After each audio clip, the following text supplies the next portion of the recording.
Courtroom की दीवारों के बीच उस दिन हवा भी जैसे ठहर गई थी, मानो हर सांस किसी बड़े खुलासे की आहट सुन रही हो।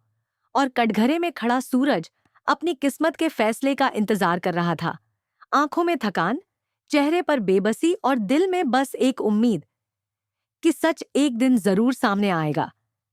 इल्जाम था कि उसने कावेरी पर गोली चलाई, सबूत उसके खिलाफ थे, और सबसे बड़ा झटका यह था कि ईशा भी उससे दूर खड़ी थी, जैसे भरोसा भी अदालत में पेश होकर टूट चुका हो।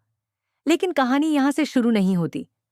असली शुरुआत होती है उस पल से जब सूरज ने ईशा से 48 घंटों की मोहलत मांगी थी। उसकी आवाज में घमंड नहीं बल्कि दर्द था। उसने कहा था कि अगर वह इन 48 घंटों में खुद को निर्दोष साबित न कर पाया तो वह हमेशा के लिए उसकी जिंदगी से चला जाएगा और अगली मुलाकात सीधा अदालत में होगी।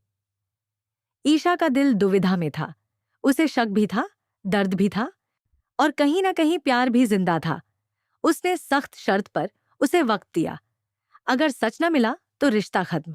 सूरज ने बिना एक पल गंवाए हामी भर दी और निकल पड़ा सच की तलाश में।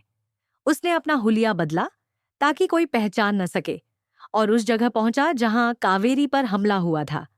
उसने हर कोना खंगाला, राहगीरों से पूछा, आसपास के दुकानदारों से बात की, लेकिन कोई ठोस सुराग हाथ नहीं लगा। तभी अचानक पीछे से बंदूक की नली उसकी पीठ से सट गई। वह पलटा तो सामने गुलाब सिंह खड़े थे। उनकी आंखों में अजीब सी चमक थी। सूरज हैरान रह गया। उसने पूछा कि आप यहां क्यों हैं? आपको तो अस्पताल में होना चाहिए। एक पल को उसके मन में शक बिजली की तरह कौंधा। क्या यह सब बाबूजी ने कराया? लेकिन अगले ही पल उसने खुद को समझाया कि कोई अपने ही घर की औरत पर गोली क्यों चलवाएगा। गुलाब सिंह ने बड़ी चालाकी से कहानी गढ़ी। उन्होंने कहा कि उनका एक दुश्मन है जिसने अनिल को साथ मिला लिया है, और हो सकता है उसी ने कावेरी पर हमला किया हो ताकि उन्हें फंसाया जा सके। उन्होंने यह भी इशारा किया कि बिंदिया पर भरोसा नहीं करना चाहिए। साथ ही उन्होंने सूरज को भरोसा दिलाया कि वह उसे बचाएंगे, बस वह कोई गलत कदम न उठाए।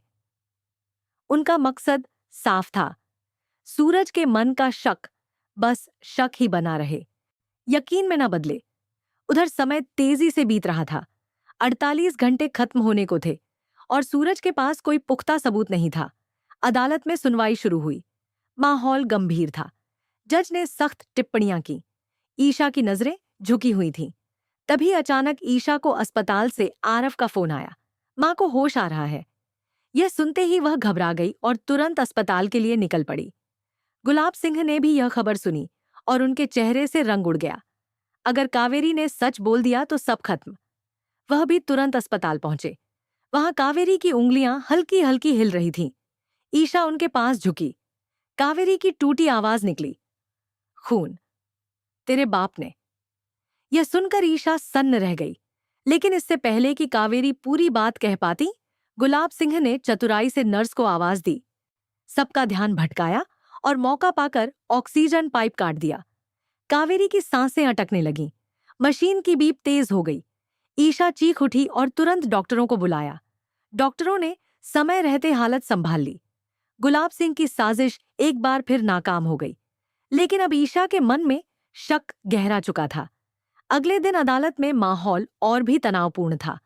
अभियोजन पक्ष ने कड़े तर्क दिए और जज सजा सुनाने की तैयारी में थे। तभी दरवाजे खुले और बंटी तेजी से अंदर आया। उसके साथ थी बिंदिया।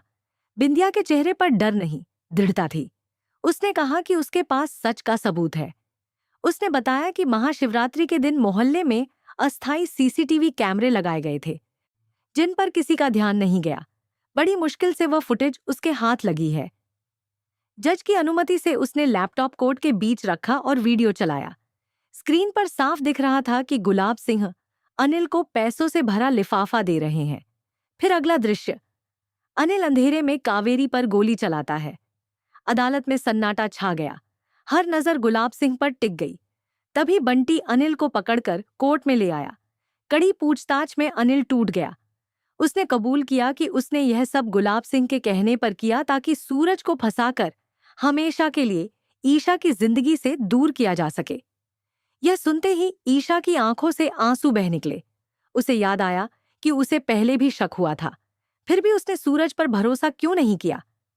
जज ने तुरंत आदेश दिया और पुलिस ने गुलाब सिंह को हथकड़ी पहना दी। वह जो खुद को अजेय समझते थे, अब कानून के शिकंजे में थे।